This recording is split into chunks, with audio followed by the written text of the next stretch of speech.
Every gamer has that one genre they feel super comfortable in. Some people love getting lost in RPGs, some love the rush of racing games, and others can grind away at roguelikes for hours. But what if I told you there's one genre that intimidates almost everyone? A genre that you've probably tried at some point, only to feel completely overwhelmed. And if you still have no idea what genre I'm talking about, obviously, I'm talking about fighting games.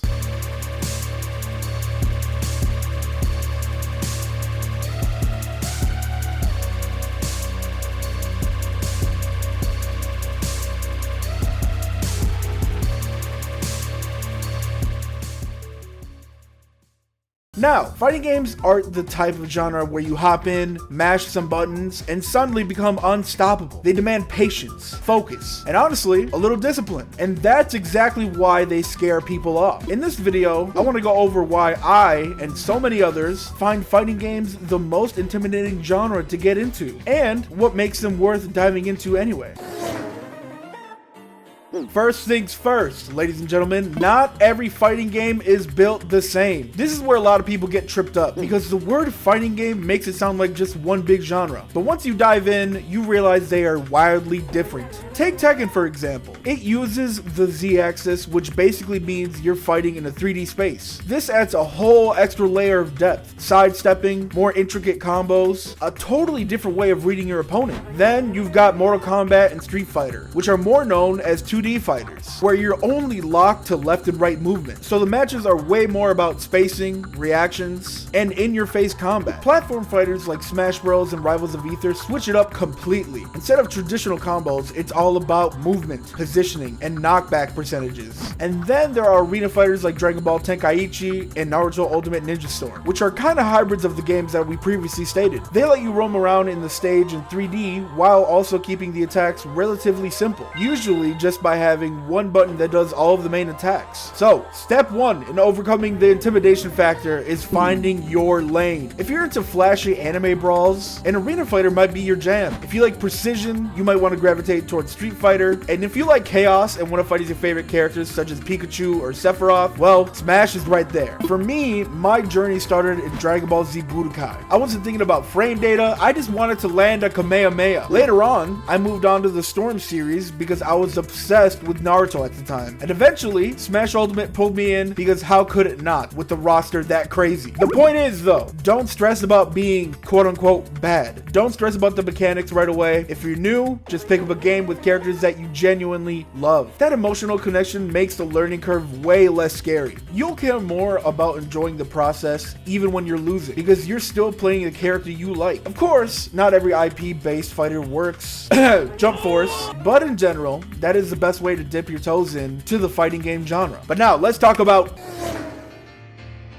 let's talk about the elephant in the room, combos and frame data. Because if there's anything that scares new players, it's opening up the move list in Tekken 8 and realizing this shit looks like hieroglyphics. I'm so fucking scared right now. Here's the thing. Yes, combos and frame data are essential to fighting games, but you don't need to master all of them at once. In fact, when you're starting out, combos are less about memorizing 30 inputs and more about finding one or two bread and butter combos that you can rely on, no matter the situation. I mean, back in the day, you would have to figure all this stuff out yourself, or if you were lucky, you would have a friend that would show you how. But now, we live in the golden age of YouTube tutorials. YouTube is packed with combo guides, frame data breakdowns, and so much more. You can literally type in blank character beginner combos and instantly have a roadmap to improve.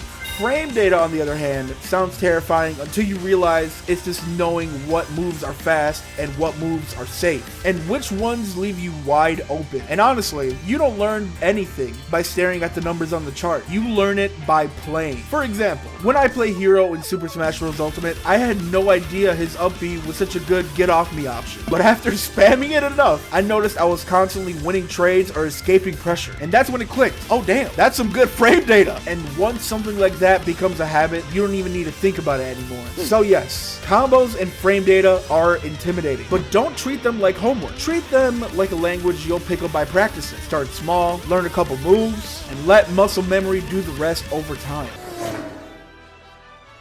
Now here's something a lot of people don't talk about: the mental game. Because once you start actually playing fighting games, the intimidation doesn't stop at combos. It often shifts into frustration. If you've played even a little, you know that feeling. You keep losing to the same move, or you get stuck in a corner and can't escape. Or worse, you're playing online and a lag spike hit right when you're about to land the finishing move. Suddenly, you're not just playing the game anymore for fun. You're getting angry. And once tilt sets in, every match feels worse than the last. I've been there. Everyone has. You tell yourself, one more game, I'll lock in, I'll get the win. But then you lose again and again. I just can't fucking compete. Before you know it, you're not learning anymore. You're spiraling. That's how people end up uninstalling games they actually like. And to get over the mindset of being tilted, you want to know what I do? I close the game, I open up another one that I know I'm really good at, and I get my confidence back sooner or later. Whether you get tilted on Smash Ultimate, Tekken, Mortal Kombat, you name it, always switch to a game that you know you'll do great at. Whether that be another multiplayer game or a single player game. And then once you feel all calmed down, come back and repeat the process.